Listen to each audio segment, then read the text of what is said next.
Today you are drinking Larceny Small Batch. Larceny is a wheated bourbon from the Heaven Hill Distillery. This bottle honors John E. Fitzgerald, a treasury agent who at the time was the only person legally allowed to carry keys to the rickhouses. This lawless treasury agent began to freely take from the best barrels in each rickhouse. The barrels he took from contained wheated bourbon rather than the traditional rye. These eventually began to be called Fitzgerald barrels. Larceny comes in at 92 proof. We paid $23 for our bottle, with it usually costing $25. As always, your prices may vary. Enjoy. All right, thanks, Joyce. Let's go ahead and dive in and see what they think. Berries. Berries. Berries. I'm getting berries. I could see berries. I'm getting berries and baking spices. I'll agree with baking spices. I can see berries. I would agree with baking spices. I'm getting more like old leather. Mm-hmm. Yeah, it's got a musty smell to it. Yeah. It might be just a general fruitiness that I'm getting that I'm attributing to berries as well. I'm getting a little bit of like hay. Like hay or straw dust. I don't see that. I'm getting grain. I'll see, yeah, I'm not getting any sweet notes. I'll say that. But yeah, I can see the hay. I'm going for a taste. Yeah, me too. Very sweet. Very sweet. Smooth. On the finish, I got like even more like a straw note. Yeah, very grassy. But like in a good way. I was getting like cream, and then on the finish, I do get that like straw. Grass. Yeah, no, it feels like I've spent the whole entire day playing in the hay loft, or the straw loft, or whatever. And there's just like the dust of that room like lingering on my mouth, and it lingers. Right. That particular note lingers forever. Oh, I'm getting like just chills over I'm still getting it. Yeah, no, still it just keeps going. Yeah. It's reminding me of my childhood. I'm thinking particularly of going to a neighbor's house where we would play in their barn a lot growing up. I'm getting like fresh cut grass, not even necessarily hay, just fresh cut grass. That's what it's moving into. But like, I don't mind it. No. Like usually I feel like that's a no. I'd be like, eh. It's still there though. Yeah, I definitely would not want to drink this immediately after cutting the grass. No. I would like to be reminded that I'm finished with the job. Right. Going back to the nose, I'm getting more oak again. I'm still getting more cereal grains and fruit. I'd say it's like oak and then surrounded by a little bit of sweetness for me. Yeah, it is sweeter now. I'm getting more of those mixed berries and cereal. Still getting some of the old leather. Second sip, a little more spices on the forefront. More sweetness on the mid palate. Still finishing with that grassy note. See, on my second sip, I got a flavor that I don't know what it is, but I really like it. Earthy, a little bit. What kind of earthy? I don't know. Okay. Like vegetative, like mossy? Like vegetative, yeah. Okay. It tastes like something from my childhood smells. I don't know what it is. Yeah, I feel like we're getting a lot of that today. Yeah. I'm getting a little bit of caramel now on my third time at the nose. I'm ready to add water. Yeah. All right, we do that. And I'm still tasting grass. Yeah, that one lingers. Yeah. Yeah. While the water mingles with our whiskey, we'll tell you about our homes on the internet. You can find us on Instagram and Facebook at The Bottom Shelf Whiskey. You can find us on Twitter at Shelf Whiskey. If you want to support us, you can buy this bottle down below through our Drizly link. That'll take you to drizly.com, specifically to this bottle. And going through that link will help support the channel. And it gets a kickback with whatever purchases you make. You can also support us directly by going to Patreon or Buy Me a Whiskey. Both links are down. Actually, it's Buy Me a Coffee. Or you can buy us whiskey. Both links are down below. If you want to listen to us on the go in podcast form, or you don't want to watch our faces, you can listen to us on our podcast over at podhubnetwork.com. Why would someone not want to see our faces? Your face maybe, but just Yeah. let's go ahead and go back and see what we think. More caramel notes. More like, yeah, I'm getting Yeah, a soft caramel. Like a caramel cream. Cowtails. Yes. I went in for a sip, and dang, is that good. Spice is still the forefront and goes through the whole entire thing. But at my first sip, I got a little bit of some sort of fruit. Like some sort of spiced pie. Spiced fruit pie. Yes, I'm getting that. Ooh. That spice lingers too. Mm-hmm. That spice lingers. And the grass is more pronounced with the water than on the finish. But it still lingers on the finish. Oh, it feels like I got like cut grass like right in my mouth and just, like I spit it out, but it still has that lingering. Yeah. Again, usually you don't like that idea. Yeah. This isn't that bad. This is good. Mm-hmm. I think that for me, I think the spice is at the forefront with the water added. The grass notes are still like underneath it, but the spice ends on the finish where the grass just keeps going. Mm-hmm. Like the spice lingers fairly long, I think, compared to other things we've had. Yeah. But the spice does end eventually on the finish, whereas the grass note just keeps going and going. And I want to add on any other whiskey that we have tried, I would not like that grassy note. But on this, it's just something to it that There's something there that grass complements and just is very good. Yes. Yeah. I think for us at least, there's a lot of nostalgia behind it. Yes. Just growing up out in the middle of nowhere where we were around a lot of agricultural people, like we weren't, I wouldn't say we were agricultural personally.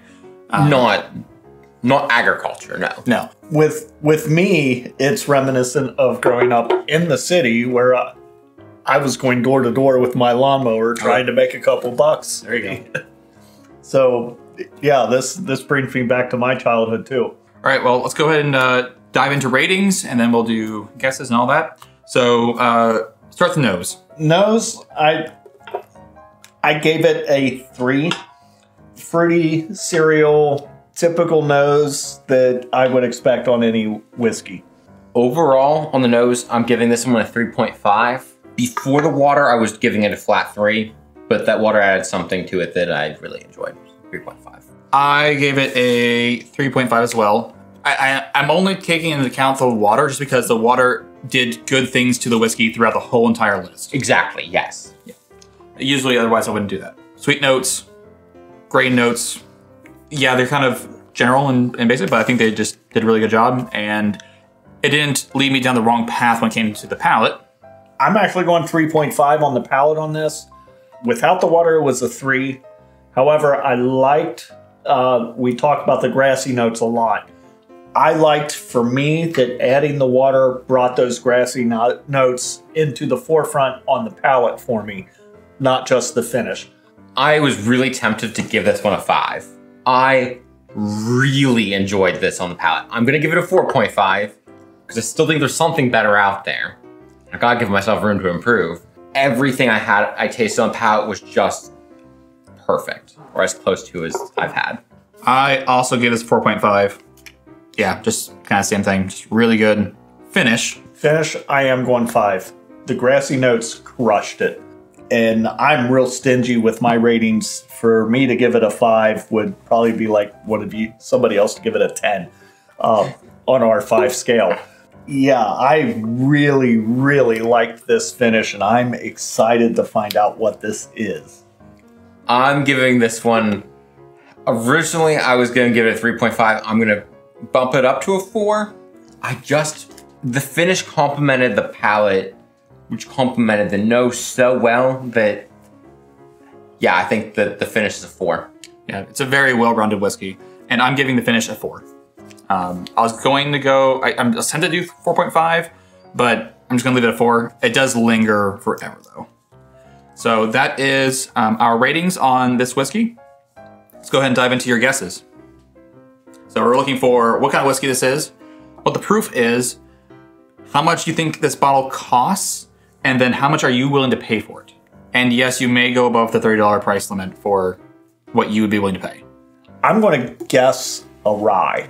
The grassy notes are just very typical of a rye for me. 86 proof. I'm going to guess that you spent $25 on it, and I would pay $25 on it. Clarify, how much I spent or how much retail is? Retail. Okay. All right, I'm gonna guess this is an 80 proof bourbon.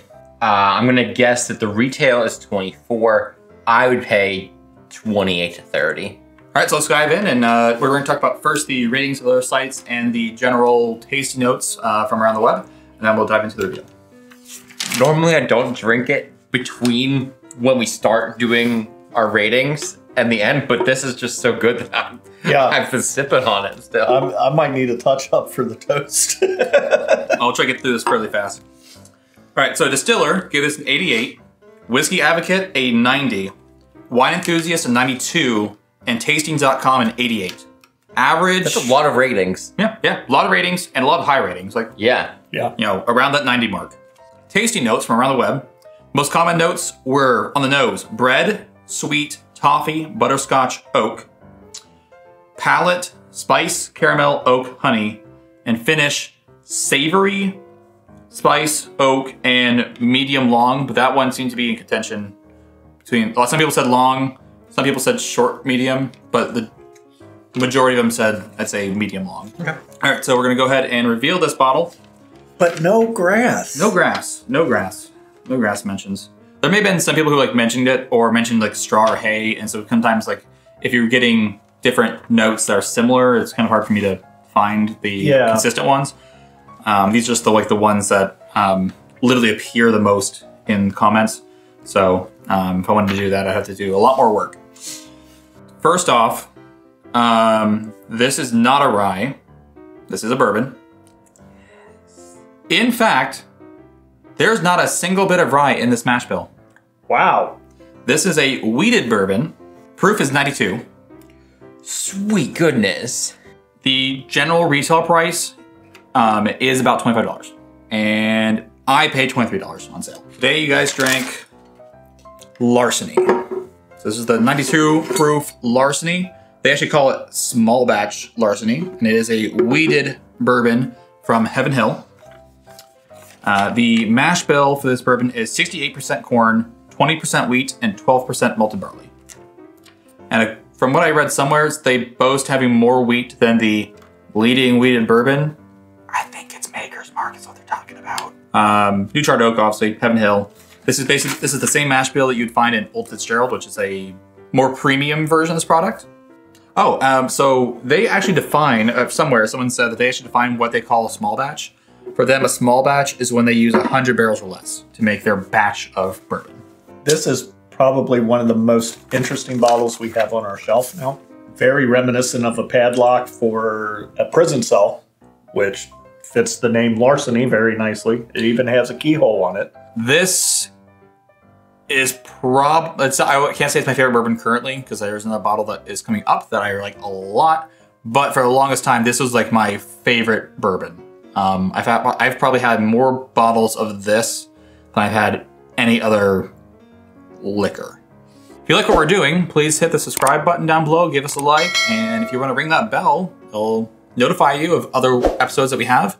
And we'd love to hear from you down in the comments. Let us know what you think of this bottle, and if you have any other bottles that you want us to try in the show.